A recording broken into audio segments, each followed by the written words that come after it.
हैदराबाद मां ख़बर ॾींदा आलुत सिंध जे बेबाक साफ़ी ऐं सीनेटर शेख अली मोहम्मद जी चोटीं वरसी 31 जनवरी ते अक़ीदत ऐं एहतराम सां मल्हाई वेंदी। प्रोग्राम मूजिबि सुबुह जो 10 वॻे मज़ार ते वाक़िए government higher secondary school Sheikh Hafiz Mori मंगर में क़ुरान ख़्वानी थींदी, जंहिं बाद उस्ताद शागिर्द ऐं ॻोठाणा मज़ार ते गुलनि जूं चादरूं चाढ़ींदा ऐं दुआ घुरी वेंदी।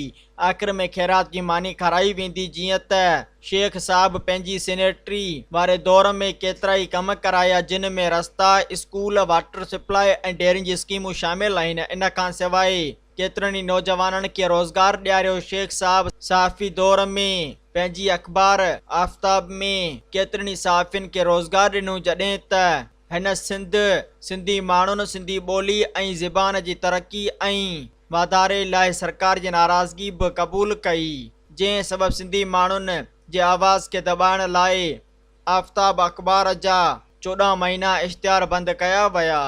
सब्सक्राइब कयो अवामी न्यूज़ HD खे ऐं ताज़ा तरीन ख़बरुनि लाइ ॾिसंदा रहो अवामी न्यूज़ HD।